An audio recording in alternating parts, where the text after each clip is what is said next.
From WNDU TV, this is 16 News Now. For the final time in 2019 in Rock's House, Notre Dame is victorious as they top Boston College 40-7 for the Domers' 7th consecutive victory against the Eagles and their 18th straight win here at Notre Dame Stadium. Thanks for sticking with us after the game. I'm WNDU Sports Director Mark Skol Jr. And I'm WHME Sports Director Chuck Freeby. The Irish now 9-2 on the season, one win away from 3 consecutive 10-win seasons. We're now joined by Tim Prister from Irish Illustrated. Tim, for the 3rd straight week, Notre Dame wins in dominating fashion. They got off to a little slow start offensively, which I think was a little surprising considering how much yardage BC had given up through the air. But the drop pass by Claypool early forced the second field goal. But after that, they became the dominant offense that they've been in recent weeks. Clark leads defense once again. Stellar, outstanding start to finish, slowed down the running game. After 60 minutes, a pretty thorough victory. Let's show you how it got to be this way at the stadium tonight. The Irish weren't able to get in the end zone on their first drive of the game this week like they did last week, but Jonathan Dorr from 47 yards away nails the field goal. He would also hit a 29-yarder. Notre Dame up 6-0, and man, Dorr has really improved from the beginning of fall camp to now. Replacing Justin Yoon is no easy thing to do. Justin Yoon never missed more than 4 field goals in the season. Well, Jonathan Dorr's only missed 2. I believe he's 12 for 14 on the season. He's been outstanding. He can kick from distance. He can kick in money situations, cold situations. It really doesn't matter. But then the Eagles start to show some life offensively in the second quarter. Dennis Grossel drops a dime right into Kobe White's mitts. Initially, it's called a 40-yard touchdown reception, but he was called down at the 1. Then on 3rd and goal, Boston College capitalizes on a near 8-minute drive as Grossel waltzes on in on the naked bootleg for the touchdown. Boston College takes the 7-6 lead. And Tim, the Eagles were playing the Irish tough to start this one out. A moment of concern because you realize you should be winning the game at that point. You're dominating yardage-wise. But after that, again, the defense really buckled down. It was only a matter of time before Notre Dame's offense got rolling. We knew that BC's defense was going to have some give. You're concerned, though, that Boston College is going to dominate the clock, run the football. Clark Lee's defense didn't let them do that in the second half. Well, the Irish come right back on the next drive. The Domers cap off a 15-play drive after Ian Book connects with last week's star Chase Claypool for the 6-yard TD. That's Claypool's 10th touchdown catch of the year, which makes him only the 9th player in Notre Dame football history to hit double-digit touchdowns in a season, and the first to do it since Will Fuller had 14 in 2015. Irish up 13-7. Excellent balance from the receiving corps. 3 receivers with 7 receptions apiece, including Komet and Fink. Really good balance. You're always surprised if Chase Claypool drops a pass like he did in the red zone, but he came back, made a nice grab there. And like we were saying earlier, Tim, the Irish are also getting it done on defense this afternoon in the second quarter. Ade Ogundeji sacks Grossel and the ball pops out. BC recovers, but the Eagles are then forced to punt then in the second half. Ogundeji there again. Grossel, down he goes. That's Ogundeji's 2nd sack of the day, and the senior really had a nice day on senior day. He really did. He's coming back for a 5th year. I assume he's coming back for a 5th year. We'll move into a starting situation. He's been really good off the bench, and you're concerned going into this game because Notre Dame was beaten up on the defensive and ended up getting more beaten up when Tagovailoa went down with the injury. But, top to bottom with this defensive line, they put the clamps down on Boston College when they had to. Later in the second half, Eagles looked to try to get back into this one, but the senior captain, Khalid Kareem, had other ideas. Kareem hits Grossel, and the ball hits the turf. Drew White with the recovery. Notre Dame has the ball on the BC 40, and the Irish take advantage. Book lobs it to Cole Komet in the end zone. It should not be that easy. Komet's 6th touchdown of the year ties the great Ken McAfee for most TDs in the season by an Irish tight end.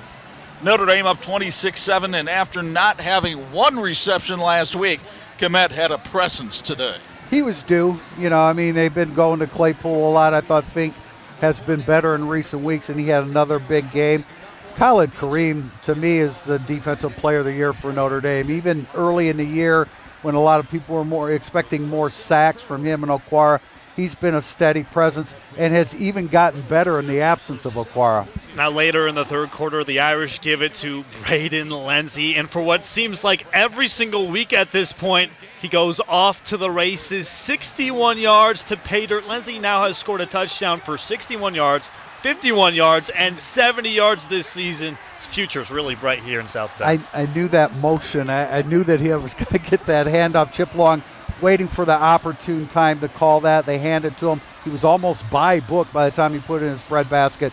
He turned the corner. It looked like the cornerback was going to catch him, but a little too much blazing speed for Braden Lenzy.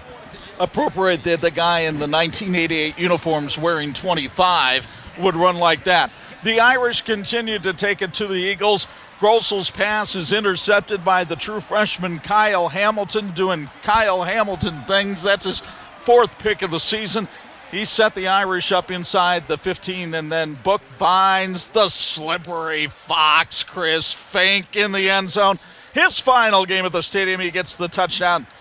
Also tied a career high with 7 receptions in a game. Great career for the former walk-on turned team captain. And I just want, we really haven't said anything about Ian Book, but Ian Book, another really, really solid day. Slow start for him, but I don't think the receivers were getting open early, and he hit several great passes along the way. I think Tommy Tremble was open on that touchdown there before Fink, but he found the open man eventually. Now, Tim, several seniors today played their last game ever at Notre Dame Stadium. Which Notre Dame senior do you think Brian Kelly's going to miss the most next Well, I think season? Khalid Kareem for starters. Alohi Gilman has another year of eligibility, but I doubt that he'll use it. I think he's ready to move on. I think those two are really at the top of the list for me. Well, what seniors might be and coming? Chase Claypool. And Chase Claypool. What seniors might be coming back? Obviously, Book. Yeah, I think Book comes back. It'll be interesting to see what Tony Jones Jr. does. Ade Ogundeji is somebody that comes back. Who else? Remind me. No, those three sound like the top of the list those right three there. in particular. It'd be interesting to see what Tony Jones does because as a running back, his window of opportunity, you know, he should probably Very move on to the NFL, but I'm not sure how much of an NFL career he has. But I have a sneaky suspicion he'll come back. All right. Well, Tim Priester joining us here on the field. And you can subscribe to Irish Illustrated, the #1 source for Notre Dame sports online. Just head to irishillustrated.com and click on Join to find the best plan for you. Well, fans enjoyed a ceremonial flyover ahead of today's kickoff. It was performed by 2 U.S. Air Force Huey helicopters from the Joint Base Andrews in Maryland. There was a flyover ahead of 6 of Notre Dame's 7 home games this season. In fact, the only game without one was the Virginia game back in September. And Notre Dame fans close the books on another season where they never saw the Irish lose on home turf. These people are the people that you see as soon as you walk in the gates when you're trying to find your seat, when you're going for a hot dog or buying some Notre Dame gear. Many of these staff members travel from hours away to do a job they say they love. This is Ernest Wanish's last game working at Notre Dame Stadium, a journey that's lasted 48 years. Turned 65 in January, so I'm retiring from ushering and receiving the gold card, so you still come to every home game. And I start coming to every home game early 60s before Parsegian was here, as my father started ushering in 1935. While this is Wanish's last game as an usher, he said this is far from the last time he'll be in Notre Dame Stadium. So a great day for the Irish, 40-7 on Senior Day. We're hoping to be able to track down some of the seniors and hear from Brian Kelly and some of the other stars of the game. But for now, let's go back to the ever-cozy WNDU studios. Maria Catanzarite. Good evening, Maria. Good evening, guys. I'm wearing a short-sleeve shirt in this Of very course you are. cozy studio, so I'll say a few prayers so you guys stay warm the next 45 minutes or so. But in the meantime, stay tuned to 16 News Now. Coming up later this hour, we'll have much more on Notre Dame's victory against Boston College. And if you just can't wait, you can always check out our WNDU app. We have everything the devoted Irish fan needs to know about this year's team. Just go to the sports section. Coming up, police in South Bend are looking for 2 suspects involved in a shooting early this morning. We'll bring you more details. And we're still waiting for Coach Kelly to take the podium for his post-game press conference, the final one of the season at home. When he does, we'll bring it to you live. And it's been a bit on the cool side today, but warmer temperatures are on the way. Your forecast is on the way as well. in prison. Now let's head back to Notre Dame Stadium for the post-game show. You had a little trouble finishing off the drive early. Do you think emotions played into that at all, or why do you think it's offensive trouble there? I mean, yeah, it's all about scoring touchdowns, and it's hard to pinpoint one thing what happened, but being able to have John Tor out there and keeping us in the lead, putting up 3 points every time, it's huge. It really helped us momentum-wise, and but it's our job. We got to score touchdowns on that. And the drive after college touchdown, how important was it to get a touchdown of your own there? We knew what we had. We knew the looks that we were getting. We knew we could execute our offense. We knew Coach DeLong did a great job calling the plays, and we knew everything was going to work. And it's just on us to get it. Are you even amazed at how fast Brady Lindsey is? Am I amazed? Yeah, I am. He makes fast people look slow. He's really fast. I mean, when I can just hand it and watch him do that, it makes my life a lot easier. So. Were you surprised at all that the defensive back almost caught him there at the end? No, I think he knew he was getting it, probably slowing down. The kid's ridiculously fast. Really opens up our playbook when you can have someone like that who can, just be all around the field and run like that. He's doing awesome. Really happy for him. This last few weeks, he's doing great. So, the conversation with Kyle Hamilton at the end of the game. What did you say to him, and how's it been knowing that he's on the other side of the field? Yeah, Kyle's doing awesome, and I was just telling him that was the exact. I was watching him the whole entire play on that pick. So I was telling him he would kind of crouch down and looked like he was hiding, and it was perfect to watch him get the pick. Really happy for him. So I was just telling him that. I remember just watching him the whole entire time, so it worked out perfectly. You had kind of a slow start in the first half. What was the vibe like at halftime? It was great. Everyone knew what we could do.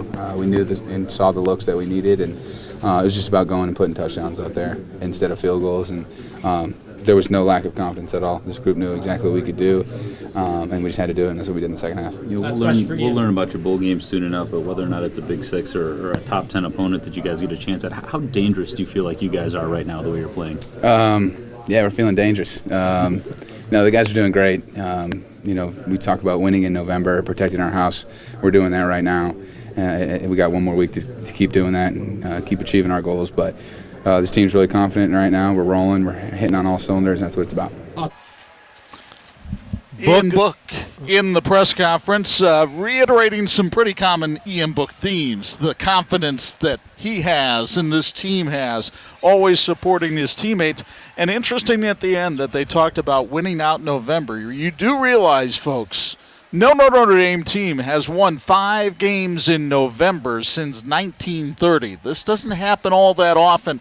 They've got a chance to run the table. They definitely do, and something that also doesn't happen very often. A Notre Dame quarterback throwing 50 touchdown passes in his career, and Ian Book hit that mark today. Yeah, with the first one to Claypool, he's at 52 now, so 3 touchdown passes for Book today. He has really redeemed his season since the end of that Virginia Tech game. It is crazy how much things can change over a month. After the Michigan game, it seemed like everyone was calling for backup quarterback Phil Jurkovec, and now Ian Book is clearly the guy. He's most likely coming back for another year next year to lead the Irish attack again, but he's got to feel really good about how he's been playing down the stretch lately. And I like that one comment he made about Kyle Hamilton. You wonder if watching a defensive back like that, Book learns something of the tricks of their trade and something to watch out for when he's looking down the field. Yeah, and he's been really good to his 4th interception of this season today. True freshman safety. He's been great so far this year for Notre Dame. So the Irish on top of this one by a final score of 40-7. Let's go back to the WNDU studios for more news now with Maria Catanzarite. All right, Chuck and Mark, thank you very much. Developing now in Arizona. We're back here inside Notre Dame Stadium for a look at other action around college football. We start with a top 10 matchup in the Big Ten. Let's head to the Horseshoe. The Nittany Lions visiting the Ohio State Buckeyes. Justin Field leading his team down the field early on in the red zone. 2nd and goal from the 4. Fields hands it off to J.K. Dobbins. He'll punch it in for 6. 7-0 Buckeyes. Second half, Buckeyes look like they're going to run away with it. Justin Fields to K.J. Hill with a pretty pass to the end zone. 21-0, but here comes Penn State. Will Levis hands the ball off to Journey Brown. He goes 18 yards for the touchdown, putting them back in it. But the Buckeyes hold on to win 28-17. Sticking in the Big Ten, Spartans were at the Rutgers. First quarter, Brian Lewerke fires it to Cody White for the 21-yard touchdown reception to put Michigan State on the board, and some deja vu to close out the half. Lewerke finds White again in the end zone to extend the Spartan lead to 17-0. And how about just one more, just for some fun, fourth quarter. Lewerke and White connect again, and Michigan State blanks Rutgers 21-7. 27-0. No surprise there. No, not at all. Let's get some action. Ball State visiting Kent State. First quarter, Cardinals on the one, and Caleb Huntley barrels in the end zone to cap a 98-yard Ball State drive as they get on the board first. Still in the first, Dustin Crum launches a rocket down the field. It lands in the hands of Isaiah McCoy. We're all knotted up at 7 to the second. Walter Fletcher gets the rock. He'll take it into the end zone. Chirp, chirp. Ball State extends their lead. However, Kent State would come back and win a heartbreaker for the Cardinals, 41-38. Back to the Big Ten now, down in Bloomington. What looked to be a tough matchup between Michigan and Indiana is coming up, all Wolverines. Michigan currently leads the Hoosiers 39-14 in the fourth quarter. Shea Patterson is thrown for over 300 yards and 5 touchdowns. And hey there, up in Wisconsin, the Boilermakers visiting the Badgers, and Wisconsin leads at 38-17 in the third. Jonathan Taylor running wild. He had 323 against Purdue last year. He's already got over 150 today. Notre Dame's final opponent of the year, Stanford, currently leads Cal 17-10 in the fourth quarter. To the hardwood now, Notre Dame women's basketball looks for a statement win as they headed on the road to take on number 21 at Michigan. We pick things up in the second quarter. Marta Sniezek with the steal gets it to Caitlin Gilbert for the transition layup, and she makes it. It's a 4-point ball game, and then the final minute of the half, Sniezek dishes it to Destiny Walker across the arc. She's money, knocks it down, makes it a 1-point ball game. We stick to the fourth quarter. It's Walker again, this time for the layup, gives Notre Dame the lead. Irish get the ball quickly from a turnover. Walker to Sam Brunell, and she is money from deep. She's been amazing so far. Notre Dame gets the huge win, defeating Michigan 76-72. So Notre Dame gets their biggest win of the year, their first ranked win of the year, and they're escaping the cold and heading down to Cancun for the Cancun Challenge over Thanksgiving weekend. Meanwhile, the Bears are gearing up for their game back home at Soldier Field tomorrow against the Giants. Yesterday, head coach Matt Nagy confirmed that quarterback Mitchell Trubisky will start for the Bears on Sunday. He was benched late in the fourth against the Rams last Sunday, dealing with a hip pointer, so no Chase Daniel. Trubisky starts, and he just wants the offense to get into a rhythm for, let's say the first time in 2019.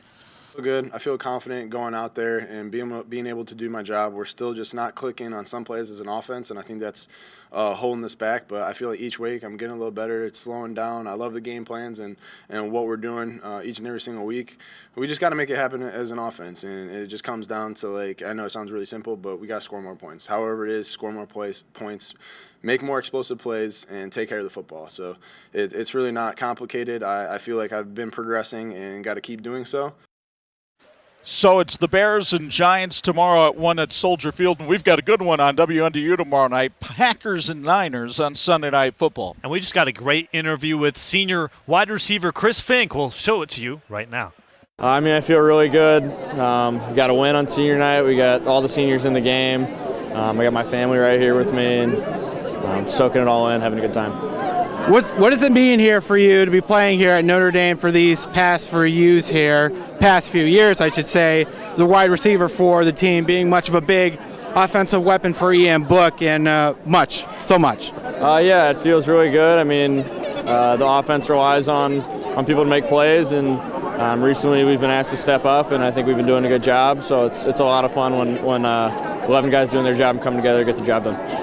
What's the biggest memory that you have here playing at Notre Dame Stadium or playing along with the team here at the school? I don't know. There's so many, but recency bias tells me right now it's pretty tough to top.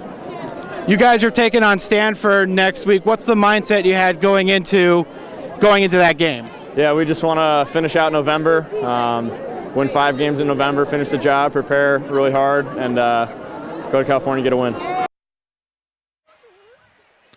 Great interview there by our producer, Gabe Pishkadamian. Really nice job. And Chris Fink got a touchdown today. Senior night, his last game ever at Notre Dame Stadium. But for now, Maria, we'll send it back to you in that nice and warm studio.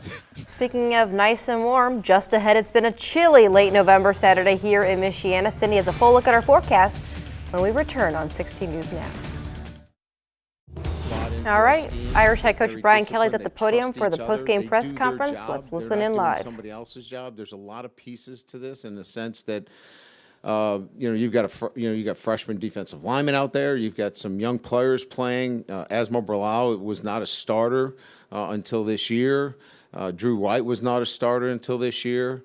So you've got guys that are accountable, that trust what we're doing, that do their job, and they've done it in a fashion that has allowed us to now in back-to-back weeks shut down the number 1 ranked rush offense and the number, I think, 5 ranked rush offense.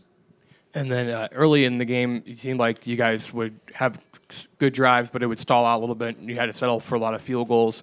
Was that just what sorry, I can't speak words for some reason right now. No, that's fine. Not executing on offense, or was that Boston College on defense? No, you saw us. We dropped we dropped one on a crossing route that would have been a touchdown. We had a penalty that put us back. We were a little uneven early on, and credit a little bit to Boston College. I thought that their plan was outstanding. They did a lot of really good things that kept us off balance. They ran some 2 trap, which is a cover 2, and they pressured us. So it took away some of our man zone reads. They did some really good things. We had to make some adjustments. But John Doerr was outstanding during that period of time when we were a little uneven, where he kicked field goals and kept us ahead of, would have been momentum swings, if you will. And those were big kicks for us. Brian, a little bit to echo that, as you go into halftime having shuffled down where it mattered most, what was the message? Was it's inevitable we're going to get through, or was there some I told him I was happy. I was happy with the offense and its ability to take a deep breath after, again, being a bit uneven and starting to now execute at the level that they're capable of. And that defensively, other than the explosive play, do not give up an explosive play. If they do not have an explosive play, they cannot beat us. They flat out can't beat us. So no explosive plays. Continue to trust the guy next to you on defense because you have to be assignment correct, just like the option. And let's settle into what we're doing offensively, and we're going to be in good shape. And those are the comments of Brian Kelly after this 40-7 win, emphasizing the defense, and rightly so. He pointed out last week Navy, the number 1 rushing offense, shut down. Number 5 rushing offense in the nation today, shut down. We both expected A.J. Dillon to have a really good day. I'm not sure he got over 50 yards rushing. This was an impressive performance by what has been a banged-up Notre Dame defense. Yeah, you lose possibly your best defensive player, Julian Okwara, for this season. You've lost other guys as well. The team has been really rock solid on defense, and I think you have to owe a lot of that to who Coach Kelly pointed out, Drew White. He's been a stud. The linebacker was the big question heading into this season, and they've filled that position pretty well. As Tim O'Malley mentioned on our pregame show, Countdown to Kickoff, perhaps the most improved area of this Irish team since the season began. So the Irish still have hopes for sweeping November when they go out to Stanford Stadium. And that'll be an incentive for Brian Kelly, too, because he's never won at Stanford Stadium. No, he hasn't, and 3 consecutive 10-win seasons. Would it be great for them? And that hasn't happened since Lou Holtz era. That puts him in some pretty good company there. So the Irish victorious over Boston College today, 40-7. One more time, we go back to Maria Catanzarite in the WNDU studios. All right, guys, thank you very much, and let's see what's happening with the weather for the rest of the night. Here's Cindy.